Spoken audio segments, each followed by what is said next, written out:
Welcome everyone to Mail Fuzz TV. I am Peter and today I'm going to be talking about Pluribus Season 1 Episode 7.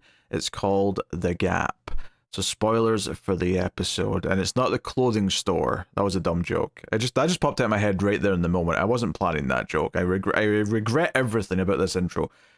But yes, this was an interesting episode. A good, interesting episode that was playing with the structure a little bit, where last time it was mostly Carol's episode, then it flipped to our power guy man, Minos, I think is how you say his name. Forgive me. It's one of those names where there's just enough syllables when I look at it that I'm not confident as I say it, but Minos is what I think you're supposed to say.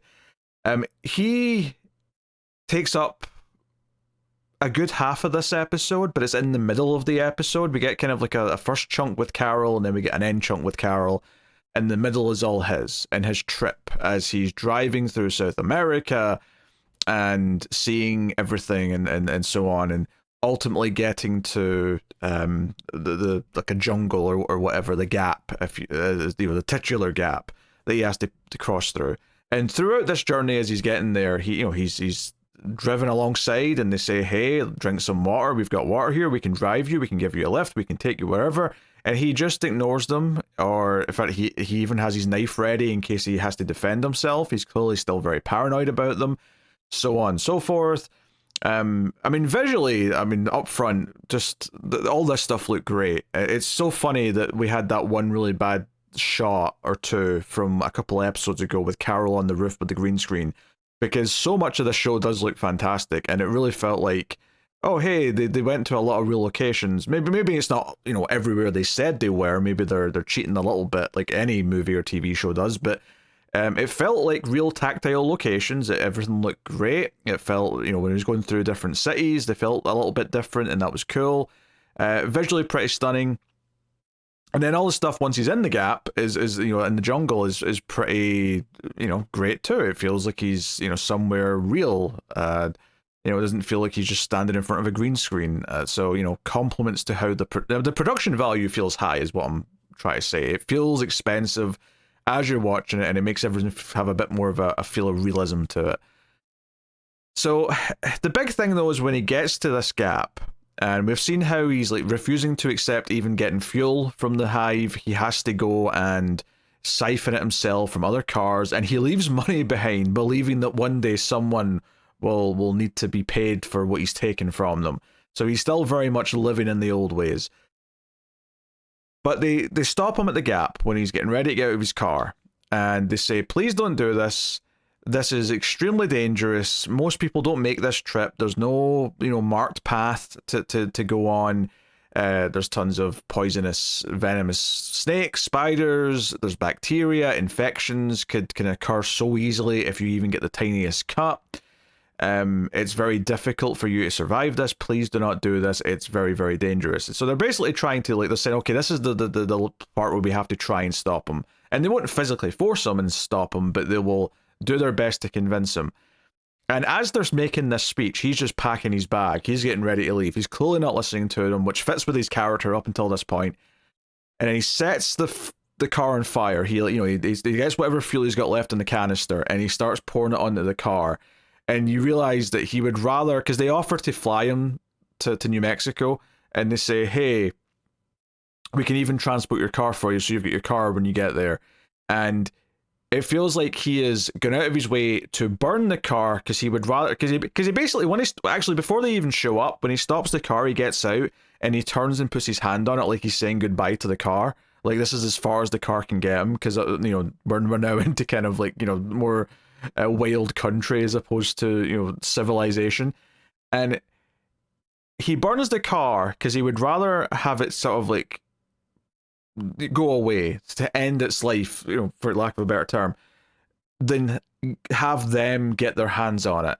And he makes this passionate speech, and this is a character who has been mostly pretty quiet. Obviously, we've already seen him by this point in the episode saying some stuff because he's learning English. That was something, obviously, a question that I was posing in the last episode. But he's got some old tapes of how to learn English, and he's practicing different phrases. We hear a little bit of that throughout, but that's a little bit different than actually speaking to someone. And he speaks to this group of people here from the hive mind very directly and very sternly says that nothing on this planet belongs to you. You cannot offer me anything because everything you have is stolen. And he says this as the car is burning behind him. It's a pretty badass moment. And he feels super determined. And he's like, okay, we're really building up this guy to be really tough. And I was very curious as to how this trip through the jungle was going to go. Because part of me thought we were just going to cut away. Part of me didn't think we were going to see any of this actual attempted trip.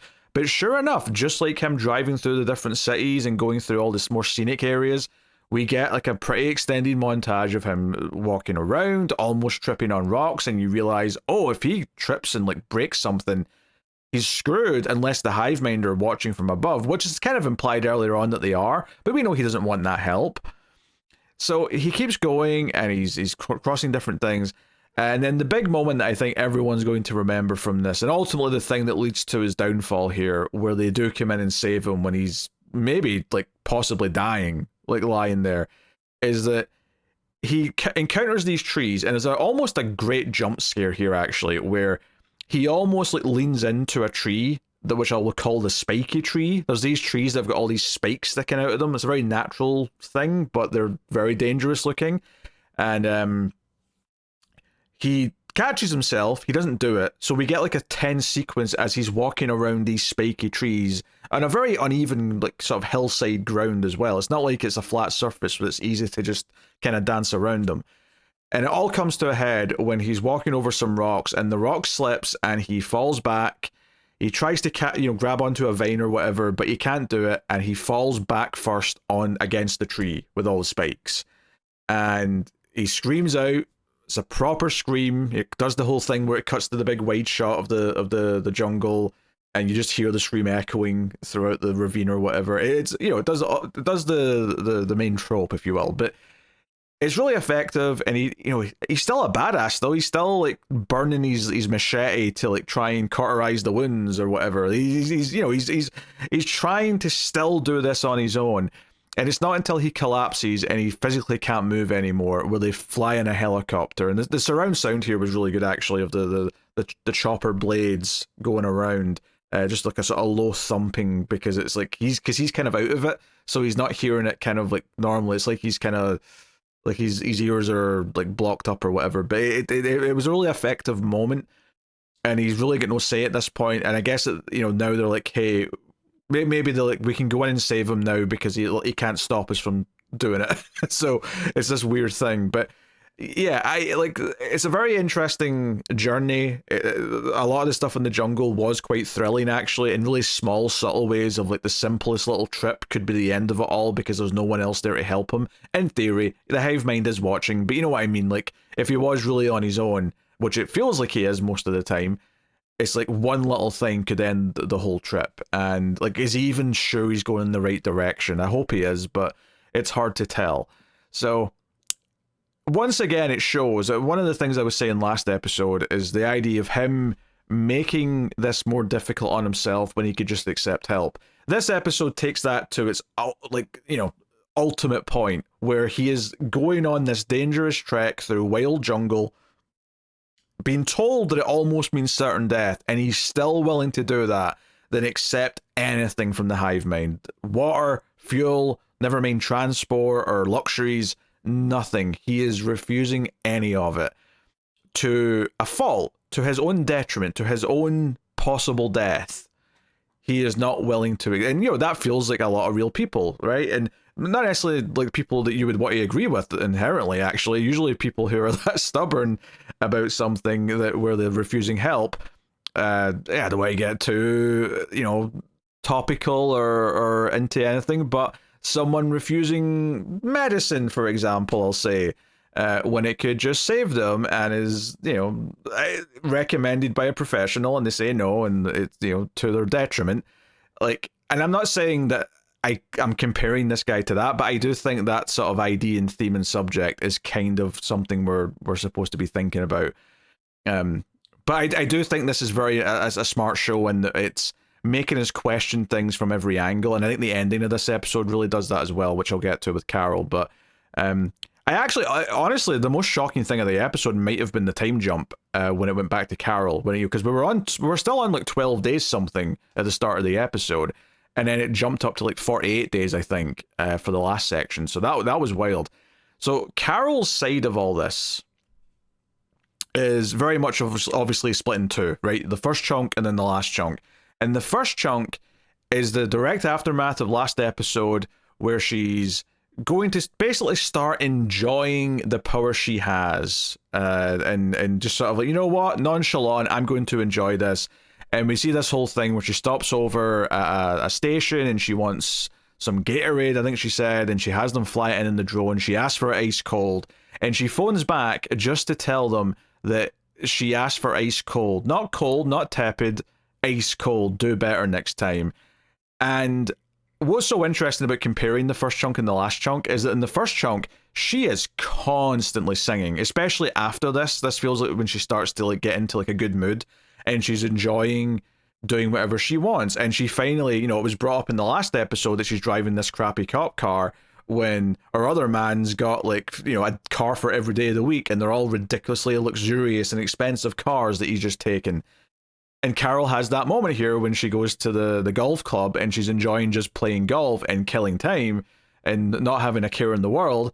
When the cop car doesn't start, she just looks at every other car that's there. And because it's a fancy country club, they're all quite nice cars, and she takes a fancy, I think it's a Rolls Royce, and that's her car now. And, it's her going through these motions of saying, hey, I can just do what I want. I can take what I want, and I will enjoy this life that I'm on now. I'm content being on my own. And she's setting off fireworks. She's doing all these different things. And yeah, she's going to the hot springs. And again, everything, almost all of this, driving the hot springs, she's singing through a lot of it. And it's a lot of upbeat kind of a vibe. Not so much that I think we, the audience, necessarily think, oh, this is healthy. It does kind of feel like, I don't know, it feels like a bit of a mirage, I suppose. This is going to be something that's sustainable in terms of her good mood. And sure enough, that's what the time jump does, is that when we get to the time jump, all of a sudden she's not really singing that much anymore. She's still putting music on, but she's not really singing along to it. She's not singing when she's driving anymore. And she's still playing golf, but now she's on top of a building and firing golf balls into windows on the other building. Like, there's an office building, and she's like, we finally see that she's got like dozens of windows have been smashed in from her hitting golf balls into them. We're doing very, post-apocalyptic stuff. And, and even the song she's singing early on at the start, before it goes to the title, the REM song, It's the End of the World as We Know It and I Feel Fine, is the lyric, but it cuts to the title just as she's saying, and I feel... Right? That's very good, because it's like she is acting like she feels fine, like she feels good, but the way it cuts her off when it goes to the title is almost like the editing kind of poking you to think, it's not really true though, or at the very least it's not sustainable, it's not going to last. And sure enough, the mood when we come back to Carol in the back chunk of the episode is very different. Especially, of course, once we get that, maybe one of the best scene of the episode is where she has like tons of fireworks set up around her, and she lights a fuse that's going to go to all of them sort of one by one and set them off. So we see fireworks shoot up, and she's sitting there. There's some great things in this scene. One is her body language, where she's just kind of like, she's in like a, an office chair, and she's just sort of spinning, like very kind of like, I don't know, very bored. It's like someone who's just slouching and just spinning, and like she's clearly stopped being excited by the fact that she's letting off fireworks. It's lost its luster. All the things she's doing to pass time and have fun aren't that special anymore, right? She's bored. I mean, that's more than bored, but like that's at face value, she's bored. And then the big thing at the end of this is that the final fireworks, the thing tips over. Right, and it's aiming right at her, and I thought, oh, she's not going to see that, and it's going to go past her head or something and scare the shit out of her and give her a wake up call. What actually happens is way more intense than that. She does notice it, and she stares at it, and because we've got a countdown happening of the other fireworks in the circle going off like every so many seconds, we're counting down to this one going off. And even at this point, I'm thinking, oh, she's like staring it in the face. She's considering letting herself just be hit by it, but she might move out at the last second. And instead, she doesn't. She lets it fire. It just happens to not hit her. It happens to just go past her head. It just misses her. But she was playing with death. She was playing with the idea that she didn't care if this did her in, if this ended her life. And it sets fire to the other house in the cul-de-sac, and she ends up watching that, and then eventually going out and pouring the water on it to try and put the fire out. All of this was just great performance from Seehorn, but it was very methodical again in its pacing, which I know is very typical of this show. But I think it really added here to, like, every single time she swiveled a little bit to watch the next fireworks, but there was no excitement, there was no like enjoyment in it. It was just kind of like, this is what I'm doing this again. It's time for this one to go off. Whoop-de-doo, right? She's silent throughout the whole thing, but you kind of guess the vibe of it every single time. Whoop-de-doo. There's nothing meaningful happening. It's all just stuff and fluff. It's hollow. And the end result of this is she goes to a DIY store and gets some paint and stuff. And I thought she was going to fix up the other house that she damaged, but instead she starts painting something on the road in the cul-de-sac. She starts writing something out, and it doesn't reveal till the end of the thing what she writes out. But I think most people are going to guess what it is. Maybe not the exact words, but like the sentiment that they were purveying, which is that she's effectively trying to make amends with the hive mind. And sure enough, the episode ends with Zosha arriving outside, and Carol's staring at her painting. She went and got the real painting. That was something I didn't mention from the first chunk, is she went to the art gallery, and I was like, she's going to take one of these. But sure enough, she takes the one that she has a print of on her wall and takes that down and puts the real one up. And she's staring at that, and it's like, hey, isn't it, I was so happy when I put this up. But she's staring at that, waiting for the possibility of someone being there. And because of the time jump, and because of how the other plot ended with Minos, I really thought that he might be the one finally showing up. That maybe after 30 days or so in like hospital, he was ready to come and actually see her finally. But that's, not what happens here. It's Zosha, and she gets out the car, they sort of look at each other, and it stays on one shot of Carol over Zosha's shoulder as Carol kind of walks towards her, very kind of, tepidly, just sort of getting towards her, kind of hesitant. But ultimately, like, the reason why we watch this entire walk play out is because of how difficult it is for her to finally do what she's about to do, which is accept the hive mind, go and hug Zosha. And the episode ends with her hugging Zosha and sort of crying in her arms as Zosha's smiling, and it reveals what it said, which is come back. That's what the painted message was. She was asking for them to return. And I kind of love this ending because I'm conflicted on it. Not conflicted because it's, what the quality is good or bad. The quality is great, but it's great because there's layers to it, and there's a confliction here about what is happening. Because on the one hand, if you read this as Carol has been on her own and she thinks she can be alone and not need other people in her life, and she's finally accepting to like make amends with others and be a part of the world that she lives in, especially now that it's been like 40 plus days, and like, this world's now set in its groove. Like, they are performing at peak efficiency. This is the world now. She's accepting of that and willing to be a part of it in some way. You could read this ending as a very healthy thing. And then just to tack onto that, how is Minos going to feel about this development when he finally meets her? Because that's definitely going to happen at some point. And she's maybe softened up in the idea of the hive mind, where he's still very much, I mean, the thing he was repeating himself in the jungle was, his name, and I'm going to save the world. I did see people joke it was very, my name is Inigo Montoya, you killed my father, prepare to die. But, he's repeating it over and over again, that he's going to save the world. Super, like, interesting how those two things will play off, given how Carol's maybe changed. And I say maybe for something else I'll bring up in a second. But alternatively, you could read this as a very tragic ending, because it's Carol giving in to the, I'll say oppressors, but that may not be the right word exactly in this case. But what I mean by that is this the Stockholm Syndrome? Is this the, I am now accepting this? Especially when you look at it from the perspective of what they have done to her. As bad as she did do some things that almost got one of them killed, and did technically get lots of others killed, although she didn't mean to do that. them abandoning her like this is very cruel for this length of time, to the point where she's willing to maybe die at a certain point, like she was in this episode.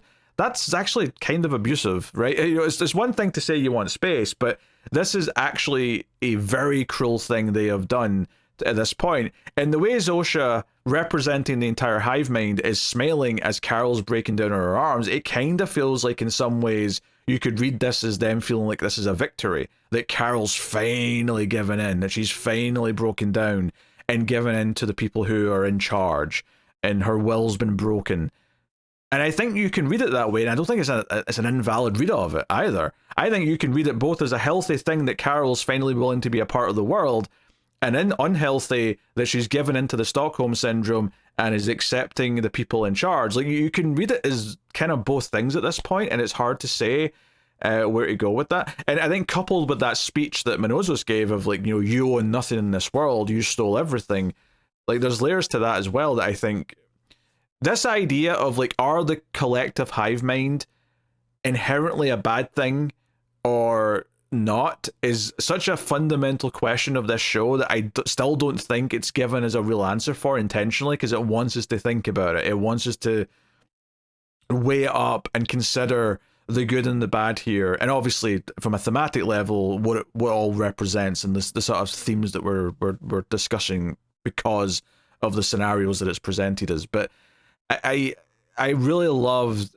how complex I felt about this ending, and whether or not this was happy or tragic. And I think as she was walking towards Zosha, I think it felt healthy to me, but as soon as the hug started and she broke down and I saw Zosha's face, it felt like a tragedy. And that's a very complex series of emotions to go through watching a TV sequence without something significant changing the direction of those emotions, which is normally what happens, sudden shock death or something. But that's not what this was. This was something that was very complex because they've spent time really building up. And I think the reason why a lot of this episode is Carol on her own, enjoying that alone time, but then that turning over the time jump to this loneliness, this isolation, this feeling of complete abandonment where nothing has any meaning. That is, kind of the thing. And then obviously that parallels with Minos, who's self-inflicted on his own in refusing any help still. Now, obviously this time jump will also have happened for him by this point, because that's how time works, obviously. But, like, has he been in a coma since, for most of that time? Has he been in a hospital bed, barely, like, conscious, or barely having the strength to, like, to fight back or say anything? Like, what has his condition been over this past 30 plus days since this happened? Very, very interesting to see kind of how that stuff shapes up. So the only other sort of thing that I could possibly throw out here that could be a factor is if possibly this isn't, that maybe there's a little bit of a swerve here, and that Carol in this 30 plus days hasn't just been killing time and has been actually thinking about the future and has planned something. She's got something up her sleeve, and sort of like lying to the hive mind and making them feel like she's given into them as part of the plan. I'm not necessarily saying that I think I got the vibe of that in this final scene, but it has been 30 plus days. It wouldn't be a complete shock to find out that she has been thinking about things and maybe pondering in that time. I don't necessarily think so, though. I'm saying it's a possibility. I'm leaning towards this is just, no, she has been killing time and getting more and more lonely and sort of desperate in that time, is my guess. But I'm just pondering it because there is a possibility there. And I think the other, obviously, questions going forward is, like, what happens now when Minos shows up? I kind of alluded to this a little bit before with, like, if she's, like, finally started to accept the hive mind, but he's still, like, dead set against him to the point where he's, like, reaching for his knife when they come up to him. Like, how, like, is he willing to get violent? Is he willing to intentionally cause, like, an emotional reaction that'll kill a lot of them, like Carol did by accident, that kind of thing? Or will he, on some level, still understand that these people, if they're going to turn everyone back, anyone he kills a part of the hive mind is someone he's killing that can't be brought back. So it's still murdering an innocent person, in effect. That's an interesting question. Not that I think he's just a homicidal maniac, necessarily, but just, he's so devout in his beliefs. And speaking of beliefs, there is one moment where he does spend one night in a church, maybe implying that he is religious, or at the very least, maybe he considered this something that they wouldn't go to. Maybe the hive mind have no use for religion anymore. That would make some sense. But I think that's an interesting little thing to throw in there. He's very, very devout in his beliefs, whether or not there are religious beliefs included in that, or it's just, his worldview. But yeah, what's the plan here? And if they are going to try and separate someone from the hive mind, and I think it's almost inevitable now that that'll happen, that someone will be separated from the hive and become themselves again, because I think it's too interesting and too fascinating to explore the idea of what someone who's been a part of it and then been separated and maybe still remembers what it was like. What's their opinion of that? How do they describe their experiences of being in the hive mind? Is it positive? Is it horrific? Is it, anything in between? I think that's going to happen. And I think the idea that Carol's grown attached to Zosha means that Zosha is the likely candidate for when this is going to happen, which is fascinating because Zosha, the actress specifically is going to get to play a very different role if indeed we get that at some point. It wouldn't surprise me if that's actually what the cliffhanger is at the end of the season. We've got 2 episodes left, and it wouldn't surprise me that if, maybe by the end of the next episode, Minos shows up, and then they form a plan, and then they enact it by the end of the finale to try and convert Zosha as test subject 0 of can we do this? Can we separate her from the hive mind? I'm fascinated to see if we go down that route and what the results of that might be, and how much that ties into what Minos was doing with the frequencies. Maybe that's part of it. Maybe that frequency found is going to be a key factor in this. I'm not sure, but the episode focused on that, which is why I'm bringing it up again. Like last time, they really emphasized that he found something on one of those frequencies. So yeah, I think the directions here are pretty fascinating. And is Minos just going to be pissed that he got help from them, even though he'd be dead otherwise? How's he going to feel about that? I probably just pissed at them and want to come and see Carol as quickly as possible. But yeah, very fascinating to see how that plays out once they finally get to see each other. Which maybe next episode, or he might just show up by the end of next episode and leave that for the finale. But either way, it's definitely something we're building to throughout we've been building to it for the last several episodes really at this point, but these last 2 especially have been directly building towards it. So excited to see where we go with that. Yeah, I like this episode a lot. Obviously, the people who think the show is slow probably despise this episode, but the slowness in this case is the point. Carol being on her own and feeling that empty space and nothing to do is the point of those scenes. How long the trip is taking for Minos is also the point, and how much more difficult and monotonous it is versus what it could be if he just accepted the help is very much part of the point. So yeah, I think this all worked really well. I thought the tension in the jungle when the spiky trees were introduced was phenomenal. And I think the ending is pretty powerful, and it has layers to it where actually saying how good or bad it is for the character and exactly what it means, going forward. Is Carol going to try and defend the hive mind now, or be at least hesitant to try and do anything? Especially if they're trying to try and do it to just Zosha, because the last time she tried to do something to Zosha, she almost got her killed. That's what ended her up in this, sleeping on the couch, as it were, for the past few episodes in the first place. So, exciting stuff. Really looking forward to it. But that is my thoughts on this week's episode of Pluribus. We got 2 left in the season. A bit of a Christmas treat then, I guess, by the time the last one airs. But thank you for joining me. You can let me know what you thought of this episode in the comments. Like, subscribe, all that stuff. Helps out a bunch if you can.